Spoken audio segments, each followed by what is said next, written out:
What's story, folks? Is everything alright? Today we're gonna speak a bit in English and we're gonna learn how to improve our English.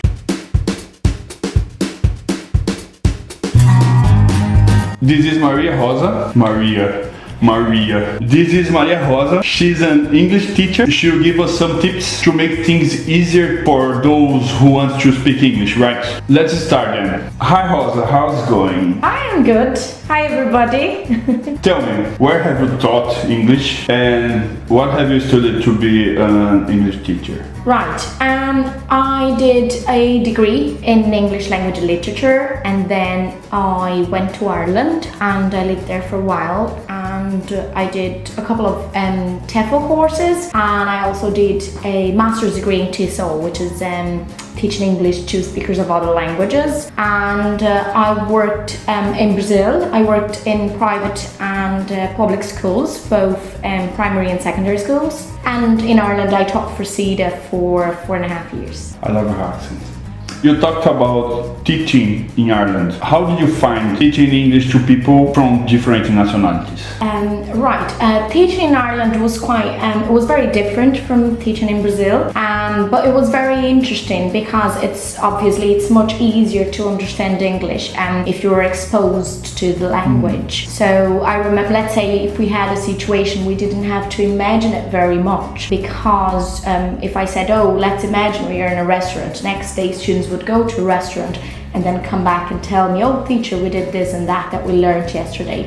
So it's very easy to work with students like that. It was interesting working with different nationalities, people from all over the world, and I enjoyed it very much. Yes, it was a great experience to me. Okay, so what are the main difficulties students in Ireland have in learning English? I would say learning the language is not a big thing, it's what comes with it.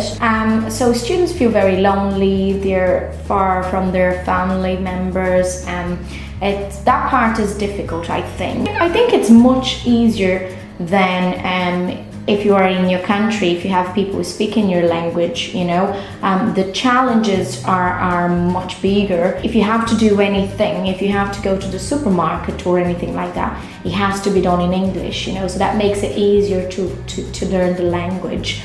Sometimes I would say that the main difficulty is the fact that students have the idea that they're going to Ireland and they're going to learn English in, let's say, 3 months, they're going to be completely fluent, and that's not the way it works. That's not how it happens. It's another language, it does take a long time, but eventually you'll get there. Everybody does, so it's that part, I think it's hard. I think the big problem is when the student is afraid to speak. Like he can't think, he can read or that's listen, right. But he can't speak. That's true. Students have, they know what they want to say in their head, but they can't express it. Sometimes they don't have the word, they don't have the vocabulary. But then again, you go to different strategies. So let's say you don't know a word, right? But you want to express something. So there are other ways that you can express yourself. You can find another way to Absolutely, to say yes. You can maybe use your body language and try to explain what that thing that you want to say is. Like mimic.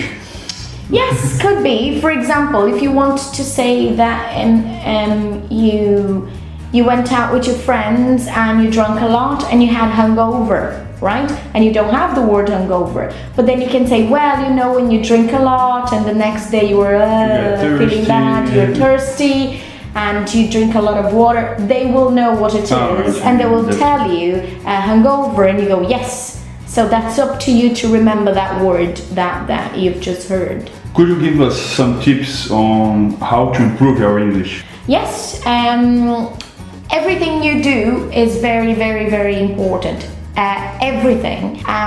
So let's say if you watch movies or videos in English is going to help you. Speaking is very important because it's a spontaneous production, right? And it's instant as well. You don't have much time to think. So it's good because it becomes very natural the more you speak to people. So having friends from other nationalities is going to help you a lot. Literally anything you do is going to help. I mean, if your Facebook page is in English, if your email is in English, read a book. Even, you know, small books, they don't need to be very complicated, you know, they can be books for kids. But they're going to help you, definitely, anything you do. And obviously, if you can find work, you know, if you can work with people from different nationalities, you have to speak, you have to practice. Yes, you have to explain yourself. I think that the easier way, just speak. Yes, take risks. Don't be afraid of taking risks. Take risks.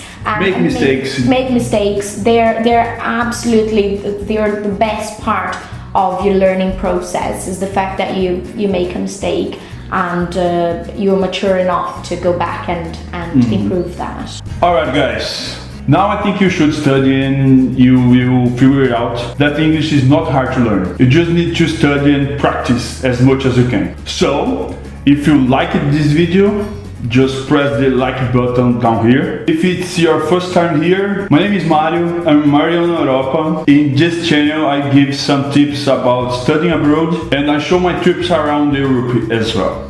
So subscribe now and don't miss the updates every week. Thanks for watching us, see you next week. Cheers. See you, thank you, bye.